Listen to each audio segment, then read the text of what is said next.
हम अपने chapter number 8 waves के जिस टॉपिक को डिस्कस करने जा रहे हैं वो है Laplace correction in Newton's formula for speed of sound in air. ठीक है, बेसिकली आज हम लेप्लास करेक्शन को स्टडी करेंगे और एक्सप्लेन करेंगे इसको। ठीक है, और लेप्लास का जो करेक्टेड फार्मूला है उसको ड्राइव करेंगे। नाउ अगर हम अपने स्पीड ऑफ साउंड की बात करें तो बेसिकली जो स्पीड ऑफ साउंड है वो हमारे पास इन दो बेसिक पैरामीटर्स पे डिपेंड करती है, जिसको हम कुछ यूँ कह सकते हैं कि जो स्पीड ऑफ साउंड है वो compressibility and inertia of the medium, ठीक है, इसके ऊपर डिपेंड कर रही होती है। और अगर इस बेस पर हम अपने वेलोसिटी का रिलेशन लिखना चाहें तो ये रिलेशन सिंपली कुछ यूँ हो सकता है, v is equal to under root E divided by rho. ठीक है, यहाँ पर E जो है वो मॉड्यूलस ऑफ इलास्टिसिटी को रिप्रेजेंट कर रहा है। ठीक है, और जो रो है वो डेंसिटी ऑफ द मीडियम की रिप्रेजेंटेशन है।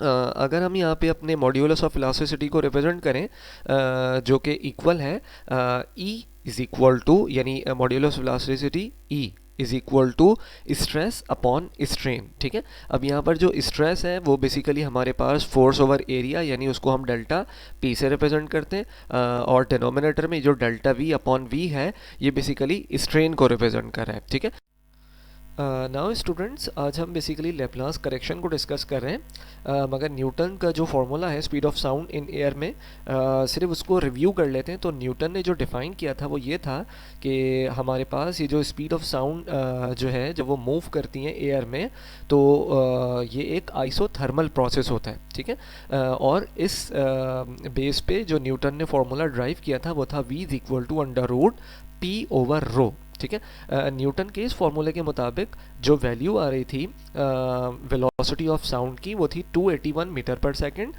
जो कि एक्सपेरिमेंटल वैल्यू 332 मीटर पर सेकंड से बहुत ही कम थी। ठीक है, तो थियोरेटिकल वैल्यू में और इस एक्सपेरिमेंटल वैल्यू में यानी 332 मीटर पर सेकंड और 281 में 60% जो थी 16% का डिफरेंस था। ठीक है, 16% का डिफरेंस था। इस वजह से इस फॉर्मूले के अंदर कोई ना कोई मिस्टेक थी और इस मिस्टेक को, इस प्रॉब्लम को लेप्लास ने करेक्ट किया था। ठीक है, तो आज हम इसको डिस्कस कर रहे हैं और लेप्लास करेक्शन को स्टडी करते हैं। नाउ स्टूडेंट्स, अब हम अपने लेप्लास करेक्शन को ज़रा एक्सप्लेन करते हैं जो न्यूटन फार्मूले में लेप्लास ने की है। ठीक है, तो लेप्लास की करेक्शन जो थी वो कुछ ये थी, अगर हम इसको एक्सप्लेन करें, लेप्लास ने ये ऑब्ज़र्व किया और ये हमें बताया कि जब स्पीड ऑफ साउंड हम ऑब्ज़र्व कर रहे होते हैं एयर में तो साउंड वेव्स के मूव करने के दौरान कंप्रेशन और रिफ्रैक्शन जब ये परफॉर्म कर रहे होते हैं तो कंप्रेशन के दौरान प्रेशर इंक्रीज़ हो रहा होता है क्योंकि मॉलिक्यूल्स क्लोज हो जाते हैं। ठीक है, और वॉल्यूम डिक्रीज़ होता है। ठीक है, इसी तरह रेफ्रैक्शन के दौरान वॉल्यूम इंक्रीज़ हो जाता है और मॉलिक्यूल्स का जो प्रेशर होता है वो डिक्रीज़ हो जाता है। ठीक है, तो कंप्रेशन में प्रेशर इंक्रीज़ और वॉल्यूम डिक्रीज़ होता है, जबकि रेफ्रैक्शन के दौरान जो वॉल्यूम होता है वो इंक्रीज़ होता है और प्रेशर डिक्रीज़ होता है। ठीक है, मगर इस दौरान जो सिस्टम है उसकी जो हीट है वो कांस्टेंट रहती है। ठीक है, जबकि न्यूटन ने कहा था कि जो टेम्परेचर है वो कांस्टेंट होता है। ठीक है, यानी आइसोथर्मल प्रोसेस होता है। ऐसा नहीं है,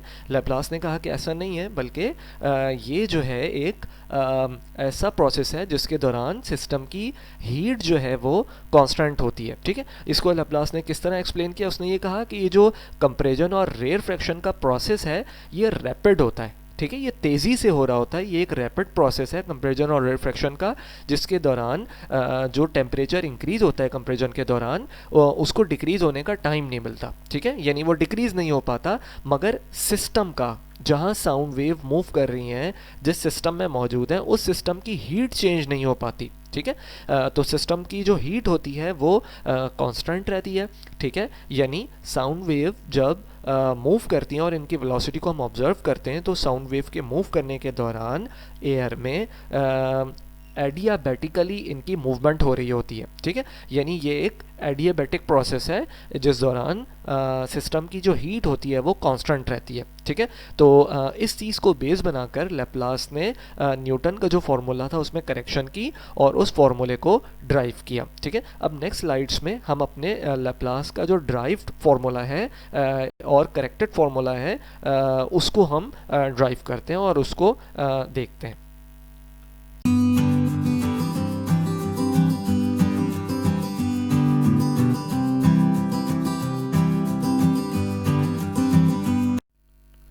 नाउ स्टूडेंट्स, अब हम अपना जो फार्मूला है यानी लैप्लास का करेक्टेड फार्मूला उसको हम ड्राइव करेंगे। तो लैप्लास के अकॉर्डिंग जो फार्मूला है v is equal to under root E over rho, ठीक है, इसको हम यूज़ करते हैं और ये हमारी इक्वेशन नंबर 1 है। इस इक्वेशन 1 में ये जो E है अगेन ये मॉड्यूलस ऑफ इलास्टिसिटी की रिप्रेजेंटेशन है, ठीक है। और इस मॉड्यूलस ऑफ इलास्टिसिटी को हम रिप्रेजेंट करते हैं स्ट्रेस अपॉन स्ट्रेन से, ठीक है। और अगर हम स्ट्रेस को एक्सप्रेस करें तो ये इक्वल होता है फोर्स अपॉन एरिया जिसको हम डेल्टा P रिप्रेजेंट कर रहे हैं। और जो स्ट्रेन है ये डिनोमिनेटर में जो आप देख रहे हैं स्ट्रेन बेसिकली ये इक्वल है डेल्टा V अपॉन V के, ठीक है। तो E की जो वैल्यू हमारे पास बन रही है वो है delta P upon delta V upon V, ठीक है। अब हम लैप्लास की जो एक्सप्लेनेशन है उसके अकॉर्डिंग E की वैल्यू यानी ये जो हमारे पास delta P upon delta V upon V है इसको ड्राइव करेंगे, ठीक है। और हम जो रिलेशन यूज़ करेंगे लैप्लास के अकॉर्डिंग वो सिंपली ये होगा कि P V power gamma is equal to P plus delta P into V minus delta V power gamma, ठीक है। अच्छा, अब स्टूडेंट्स लैप्लास ने ये जो रिलेशन है जो इक्वेशन अभी हम यहाँ देख रहे हैं इस इक्वेशन में v के ऊपर पावर गैमा यूज़ की है, ठीक है।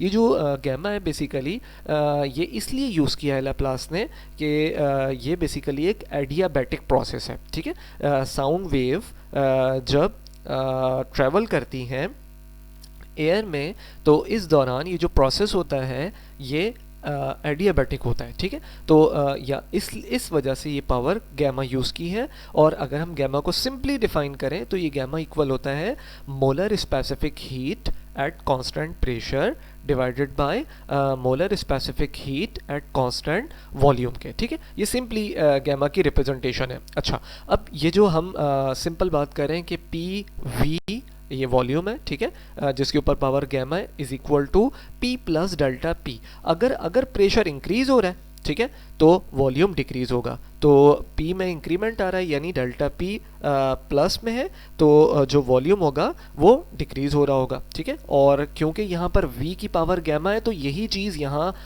राइट साइड पे हमने रिप्रेजेंट की है, ठीक है। यानी V में डिक्रीमेंट हो रहा है माइनस डेल्टा V हमने रिप्रेजेंट किया और इसकी पावर गैमा लिखी हुई है, ठीक है। अब आगे ये जो इक्वेशन है नेक्स्ट स्लाइड में इस इक्वेशन को ड्राइव करते हैं और ये जो हमारी इक्वेशन नंबर 2 है, ठीक है, इसको फॉर्म करते हैं और की वैल्यू फाइंड करते हैं।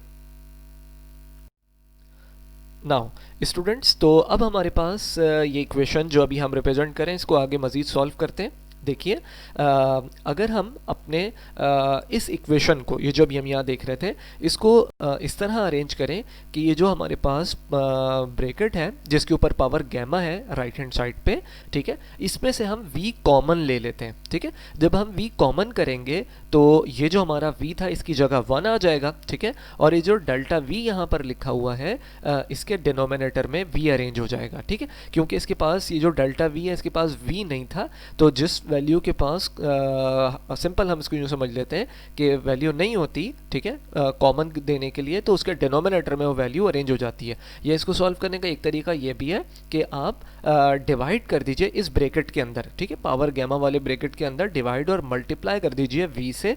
तो ये जो डिनोमिनेटर में v होगा वो इस v से कैंसिल होगा तो यहाँ 1 आ जाएगा और इस डेल्टा v के डिनोमिनेटर में v अरेंज हो जाएगा, ठीक है। और जो मल्टीप्लाई वाला v होगा वो बाहर लिखा हुआ होगा, ठीक है। तो इसकी सिंपल ये दो रिप्रेजेंटेशंस होती हैं। अच्छा, फाइनली जब हम इसको अरेंज करेंगे तो हमारे पास कुछ रिलेशन ऐसे आएगा कि ये जो हमारे पास गैमा पावर होगी ब्रैकेट पे वो एज इट इज़ लगी हुई होगी और v into one minus delta we upon V आ जाएगा। बाकी ये जो पूरी टर्म है लेफ्ट हैंड साइड पे और उसके बाद p plus delta p as it is हमने लिख लिया, ठीक है। अच्छा, अब स्टूडेंट्स ये हम क्यों कर रहे हैं, ताकि हमारी ये डेरिवेशन सिंपल हो जाए और सिंपल फॉर्म में आ जाए, ताकि हम इसको ड्राइव करने में हमें आसानी हो, ठीक है।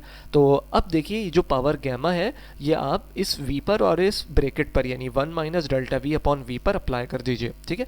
जब आप ये पावर अप्लाई करेंगे तो नेक्स्ट स्टेप में हमारे पास ये जो आपका v power gamma right hand side और v power gamma left hand side पर मौजूद है, ये दोनों कैंसिल हो जाएंगे, ठीक है। जब ये कैंसिल होंगे तो इक्वेशन कुछ इस तरह आ जाएगी, p is equal to p plus delta p into one minus delta v upon v power gamma, ठीक है। अब यहाँ पर स्टूडेंट्स हम ये देखते हैं कि ये हमारे पास जो पावर आ रही है इसको हम ज़रा सिंप्लीफाई कर लेते हैं और इसको इक्वेशन 3 बना देते हैं, ठीक है। अच्छा, अब इस इक्वेशन 3 के अंदर ये जो हमारा ब्रैकेट है जिसकी पावर गैमा है इसको अरेंज करने के लिए हम बायनोमियल थ्योरम का इस्तेमाल करते हैं, ठीक है। सिंपली अगर हम अपने बायनोमियल थ्योरम को एक्सप्रेस करें तो बायनोमियल थ्योरम के मुताबिक one minus delta we upon v की पावर गैमा ये इक्वल हो जाएगी one minus gamma delta we upon v के, ठीक है। तो यानी ये जो हमारे पास वैल्यू है,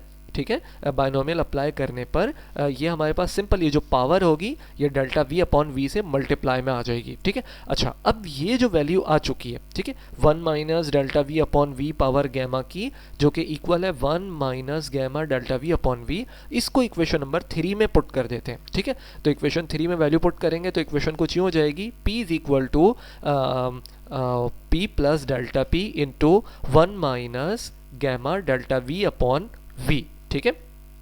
नाउ स्टूडेंट्स अब इस इक्वेशन को सिंप्लीफाई कर लेते हैं, ठीक है। यानी ये जो p है इसको इस ब्रैकेट से मल्टीप्लाई करते हैं और उसके बाद ये डेल्टा p है इसको इस ब्रैकेट से मल्टीप्लाई करते हैं, ठीक है। तो नेक्स्ट स्टेप में हम यूं ही रिप्रेजेंट करें, p is equal to p into one minus gamma delta v upon v, ठीक है, प्लस, ठीक है, ये देखिए delta p into one minus gamma delta v upon v आ गया। अब ये ब्रैकेट्स ओपन कर दीजिए और इस p को और इस डेल्टा p को इन ब्रैकेट्स में मल्टीप्लाई कर लीजिए तो हमारे पास इक्वेशन आ जाएगी p is equal to p minus gamma p into delta v upon v plus delta p minus, देखिए जो डेल्टा p 1 से मल्टीप्लाई होगा तो डेल्टा p आ जाएगा, फिर उसके बाद प्लस माइनस माइनस और ये डेल्टा p इस वैल्यू से मल्टीप्लाई होगा तो पहले मैंने गैमा लिख लिया into delta p delta v upon v। Now students अब ये जो हमारे पास वैल्यू है माइनस में, ठीक है, minus gamma delta v upon v, delta p into delta v ये हमारे पास एक स्मॉल वैल्यू है, ठीक है।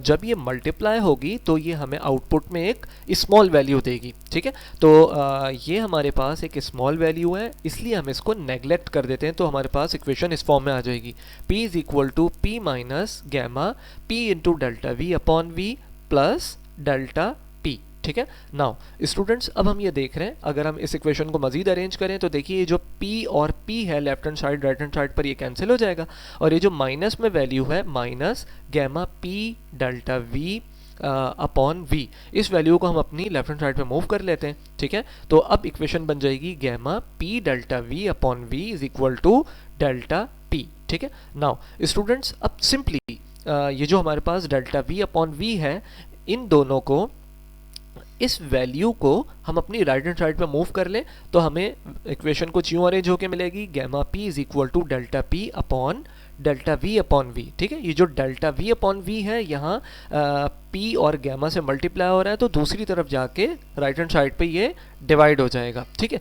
तो अब हमारे पास delta p upon delta v upon v की वैल्यू आ चुकी है जो कि हम अपनी इक्वेशन नंबर 2 में अरेंज कर देते हैं, ठीक है। तो ये देखिए इक्वेशन नंबर 2 में वैल्यू अरेंज करने पर इक्वेशन 2 हमें मिलेगी e is equal to gamma p। Now students अब हमारे पास जो लैप्लास का करेक्टेड फार्मूला है उसको हम अरेंज करने जा रहे हैं फाइनली। तो e की वैल्यू हमने फाइंड की है जो कि इक्वल है e is equal to gamma p, ठीक है। अब इस वैल्यू को हम अपनी इक्वेशन नंबर 1 में पुट कर देते हैं, तो जो लेप्लास का करेक्टेड फॉर्मूला है वो हमें मिल जाएगा v is equal to under root gamma p divided by rho. Now students, इस फॉर्मूले से, यानी जो लेप्लास का ये करेक्टेड फॉर्मूला है, इस फॉर्मूले से जब वैल्यू कैलकुलेट की गई स्पीड ऑफ साउंड की, तो वो हमें मिल रही थी 333 मीटर पर सेकेंड। ठीक है, जो कि हमारी एक्सपेरिमेंटल वैल्यू 332 मीटर पर सेकेंड से क्लोज है, तकरीबन एक्यूरेट है। ठीक है, तो इसीलिए जो लेप्लास का ये फॉर्मूला था ये करेक्ट था और ये वेरीफाई कर रहा था हमारी एक्सपेरिमेंटल वैल्यू को। ठीक है, तो ये करेक्शन थी जो लेप्लास ने न्यूटन फॉर्मूले में की।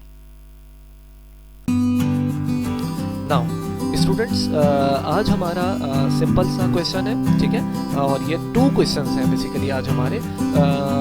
फर्स्ट क्वेश्चन ये है कि जो लेप्लास है उसका जो फॉर्मूला है, जो इसने करेक्शन की है न्यूटन के फॉर्मूले में, ठीक है, वो किस प्रोसेस पे बेस करती है। ठीक है, आइसोथर्मल, आइसोबैरिक, आइसोकोरिक या फिर एडियाबैटिक। ठीक है, और जो सेकंड क्वेश्चन है वो ये है कि लेप्लास के अकॉर्डिंग जो साउंड वेव है वो किस तरह प्रोपोगेट करती है, ट्रांसवर्स या फिर लॉन्गिट्यूडनल। ठीक है, thank you so much students, have a good day.